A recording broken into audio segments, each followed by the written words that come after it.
नमस्कार, जय हिंद, वंदे मातरम। दिग्जाम पॉइंट के यूट्यूब चैनल पर आप सभी का बहुत बहुत स्वागत है।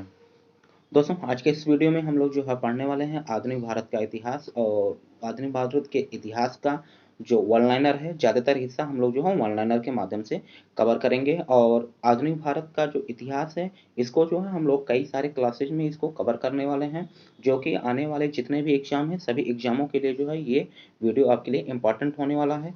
तो ये जो है आपकी ये पहली क्लास है, जिसके अंतर्गत हम लोग जो है पढ़ेंगे पहले भारत में यूरोपीय कंपनियों का आगमन, कैसे आगमन हुआ था, कौन कौन सी कंपनियां पहले आई थी, कौन से लोग पहले आए थे, सभी चीज़ों के बारे में इसमें हम लोग चर्चा करेंगे। फिर धीरे धीरे जो है कई सारे क्लासेज में छोटे छोटे वीडियो में हम लोग जो है आधुनिक भारत को कवर करेंगे। तो चलिए आइए हम लोग जो है शुरुआत करते हैं वीडियो का। और यहाँ पर देखिएगा, आपसे एक प्रश्न पूछा जाता है, पूछा भी गया है, बहुत सारे परीक्षाओं में ये पूछा गया है कि भारत में जो है यूरोपीय कंपनियों के जो है आगमन का क्रम क्या है, अर्थात भारत में जो है कौन कौन से यूरोपीय किस क्रम में आए थे। तो इसमें जो सबसे पहले आने वाले थे वो थे पुर्तगाली, फिर उसके बाद डच आए थे, उसके बाद अंग्रेज आए थे, उसके बाद डेनिस आए थे और उसके बाद फ्रांसीसी आए थे। तो ये एक क्रम हो जाता है भारत में जो है यूरोपियों के आगमन का। तो यहाँ पर देखिएगा पुर्तगाली कब आए थे, तो 1498 में आए थे। और कौन आया था, वास्को डी गामा आया था। फिर इसके बाद डच आए थे, डच कब आए थे, 1595 में आए थे। और कौन आया था, तो कॉर्नेलियन हाउटमैन आया था। कौन आया था, कॉर्लियन हाउटमैन आया था। इसके बाद देखिएगा अंग्रेज आया था, तो अंग्रेज में कौन आया था, कैप्टन विलियम हॉकिंस आए थे। कब आए थे, 1608 ईस्वी में। इसके बाद देखिएगा डेनिश आए थे 1616 ईस्वी में, और फ्रांसीसी आए थे 1664 ईस्वी में। तो आपको जो यहाँ पर मेनली याद रखना है, याद क्या रखना है, तो यहाँ पर याद रखना है आपको ये क्रम याद रखना है कि कैसा क्रम था, कौन कौन से क्रम में लोग आए थे। चलिए आगे बढ़ते हैं। और अगला है आपका भारत में यूरोपीय कंपनियों की स्थापना का क्रम, अर्थात देखिएगा उनके आने का क्रम अलग है और इनकी जो है कंपनियों की स्थापना का क्रम अलग है। तो सबसे पहले जो स्थापित होने वाली कंपनी थी वो थी पुर्तगाली कंपनी। फिर उसके बाद जो है अंग्रेज अर्थात ब्रिटिश कंपनी आई थी, जिसे कहते हैं ब्रिटिश ईस्ट इंडिया कंपनी। फिर इसके बाद डचों ने अपनी जो है कंपनी स्थापित की, उसके बाद डेनिस और उसके बाद जो है फ्रांसीसी। तो यहाँ पर दोनों का क्रम है। पहले देखिएगा यहाँ पर आपका पुर्तगाली सेम था, उससे पहले डच आए थे, लेकिन यहाँ पर आपका क्रम बदल गया है, पहले अंग्रेज फिर उसके बाद डच, बाकी के दोनों सेम नीचे वैसे ही रहेंगे, डेनिस और फ्रांसीसी। तो यहाँ पर आपके दोनों के दोनों चीजें हो गई। यहाँ पर देखिएगा, यहाँ पर पुर्तगाली डच अंग्रेज आए थे, यहाँ पर क्या हो जाएगा कंपनी के बारे में, पुर्तगाली अंग्रेज और डच हो जाएंगे। तो इस तरीके से आप इसे याद रखेंगे कि उनके आने का क्रम अलग है और कंपनियों की स्थापना का क्रम अलग है। ये दो चीजें आप विशेष से याद रखिएगा। चलिए आगे बढ़ते हैं और अब देखते हैं हम लोग सभी चीजों को वन लाइनर के रूप में याद कर लेते हैं, फटाफट इसे याद कर लेते हैं। और आप लोग कोशिश करिएगा समय निकाल कर इस बिंदु को आप नोट कर लीजिएगा और ज्यादा से ज्यादा चीजों को आप रट लीजिएगा।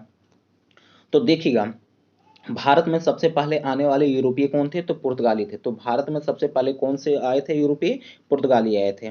ठीक, इसके बाद देखिएगा कोलंबस ने उत्तरी अमेरिका की खोज कब की, तो कोलंबस ने उत्तरी अमेरिका की खोज 1494 ईस्वी में की।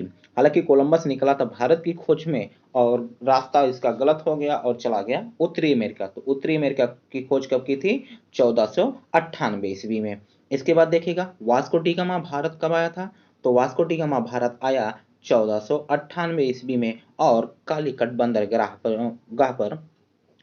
पर पहुंचा। इसके बाद देखिएगा भारत आने वाला पहला पुर्तगाली कौन था, तो भारत आने वाला पहला पुर्तगाली था वो था वास्को डी गामा। कब आया था, 1498 ईस्वी में आया था। कहाँ पर आया था, कालीकट बंदरगाह पर आया था। कहाँ पर आया था, कालीकट बंदरगाह पर आया था। इसके बाद आगे देखिएगा वास्को डी गामा दूसरी बार, देखिएगा वास्को डी गामा 3 बार भारत आया था। एक 1498 में आया था, एक 1502 में आया था और एक 1524 ईस्वी में आया था। इसे याद रखिएगा। इसके बाद देखिएगा वास्को डी गामा का कालीकट पर स्वागत किया। तो वास्को डी गामा का जो है कालीकट पर स्वागत किसने किया था, तो उस समय केरल का एक शासक था जिसका नाम था जमोरिन। जमोरिन ने जो है वास्को डी गामा का स्वागत किया था। इसके बाद पुर्तगाली ईस्ट इंडिया कंपनी की स्थापना कब हुई थी, तो पुर्तगाली ईस्ट इंडिया की कंपनी की स्थापना 1498 ईस्वी को हुई थी। इसके बाद आगे देखिएगा पुर्तगालियों ने अपनी पहली फैक्ट्री स्थापित किया। तो पुर्तगालियों ने अपनी पहली फैक्ट्री कहाँ पर स्थापित किया, कोचीन में स्थापित किया। कब स्थापित किया, ईस्वी में। इसके बाद पुर्तगालियों ने अपना दूसरा कारखाना कब स्थापित किया? तो कंडूर में स्थापित किया, अगले दूसरे साल अर्थात कह सकते हैं 2 साल बाद 1505 ईस्वी में। इसके बाद भारत में प्रथम पुर्तगाली वायसराय कौन बनकर आया? तो भारत में प्रथम पुर्तगाली वायसराय बनकर आया था फ्रांसिस्को डी अल्मेडा। और फ्रांसिस्को डी अल्मेडा के द्वारा ही ब्लू वाटर पॉलिसी या शांत जल नीति या नीले जल की नीति का प्रतिपादन किया। और ये सबसे ज्यादा पूछा जाने वाला प्रश्न भी है, मोस्ट इंपोर्टेंट प्रश्न है, पूछा भी गया है, पेट के एग्जाम में पूछा भी गया है, और सारे जो विभिन्न एग्जाम हुए हैं उन सभी में ये चीजें पूछी गई हैं। तो ब्लू वाटर पॉलिसी या शांत जल नीति या नीले जल की नीति का प्रतिपादन किसने किया था? तो फ्रांसिस्को डी अल्मेडा ने किया था। इसके बाद भारत में पुर्तगाली शक्ति का वास्तविक संस्थापक किसे माना जाता है? तो भारत में पुर्तगाली शक्ति का वास्तविक संस्थापक है डी अल्बुकर्क को माना जाता है। किसे माना जाता है? डी अल्बुकर्क को माना जाता है। इसके बाद देखिएगा अगला जो प्रश्न है, अगला है अल्बुकर्क ने बीजापुर के शासक आदिल शाह पर आक्रमण कर गोवा पर अधिकार किया। तो अल्बुकर्क ने जो है बीजापुर का शासक था आदिल शाह, और इस पर जो आक्रमण किया था 1510 ईस्वी में और गोवा पर अधिकार कर लिया था। तो आपसे ये प्रश्न पूछा जाता है कि अल्बुकर्क ने जो है वहाँ के जो है बीजापुर के गोवा के किस शासक को हराकर जो है वहां पर अधिकार कर लिया था? तो आदिल शाह को हराया था 1510 ईस्वी में। इसके बाद ये भी प्रश्न पूछा गया, और ये भी प्रश्न पूछा गया है पिछले एग्जाम में, कि पुर्तगालियों की राजधानी कोचीन से गोवा स्थानांतरित किया था। तो किसने किया था? नीनो डी कून्हा ने किया था। कब किया था? 1530 ईस्वी को किया था। इसके बाद अगला, पहला प्रिंटिंग प्रेस खोला गया। तो पहला प्रिंटिंग प्रेस कहां पर खोला गया? 1556 ईस्वी में गोवा में खोला गया। और ये किसकी देन थी? तो ये जो है पुर्तगालियों की देन थी। पहला डच यात्री कौन आया था भारत? तो पहला डच यात्री आया था कॉर्नेलियस डी हॉटमैन। कौन आया था? कॉर्नेलियस डी हॉटमैन आया था 1595 ईस्वी में। इसके बाद डचों ने अपनी पहली फैक्ट्री कहां पर स्थापित की? तो डचों ने अपनी पहली फैक्ट्री 1605 ईस्वी में मछलीपट्टनम में स्थापित की थी। कहां पर? मछलीपट्टनम में स्थापित की थी। इसके बाद अगला देखिएगा, बेदरा युद्ध। अब ये भी पूछा जाने वाला प्रश्न है, मोस्ट इंपोर्टेंट है, इसे याद रखिएगा। बेदरा का युद्ध कब हुआ था? तो 1759 में हुआ था। कब हुआ था? 1759 में हुआ था। किसके किसके बीच हुआ था? तो डचों और अंग्रेजों के बीच हुआ था, जिसमें जो है अंग्रेजों ने जो है डचों को पराजित कर दिया था। तो बेदरा का युद्ध 1759 ईस्वी में अंग्रेजों और डचों के मध्य हुआ था, जिसमें जो है अंग्रेज विजयी हुए थे। इसके बाद ब्रिटिश ईस्ट इंडिया कंपनी की स्थापना कब हुई थी? तो ब्रिटिश ईस्ट इंडिया कंपनी की स्थापना 1600 ईस्वी को हुई थी।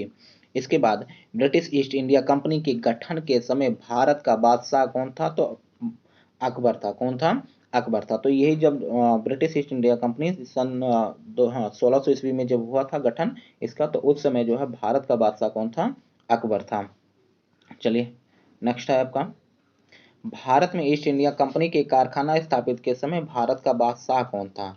तो जब भारत में जो है स्थापित किया गया था कारखाना 1613 ईस्वी में सूरत में, तो उस समय जो भारत का जो है बादशाह कौन था? तो जहांगीर था। कौन था? जहांगीर था। आइए देखिए वही अगला प्रश्न आ गया कि अंग्रेजों ने अपनी पहली फैक्ट्री स्थापित की, तो सूरत में स्थापित किया था 1603 ईस्वी को।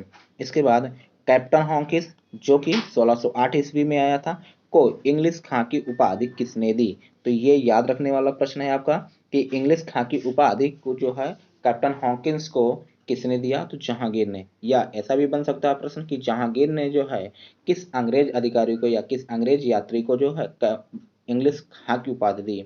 तो कैप्टन विलियम हॉकिंस को। और ये कब आए थे? 1608 ईस्वी में।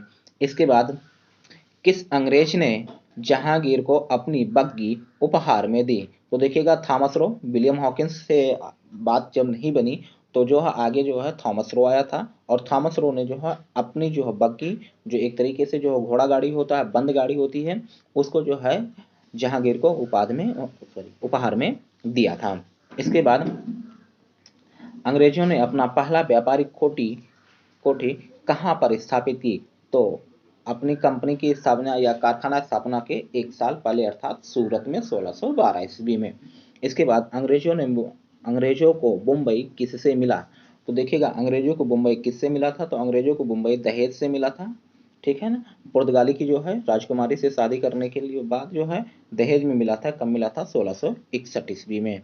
इसके बाद कोलकाता शहर की स्थापना किसने की थी, तो कोलकाता शहर की स्थापना किसने की थी, जॉब चार्नोक ने की थी, कब की थी, 1692 ईस्वी में।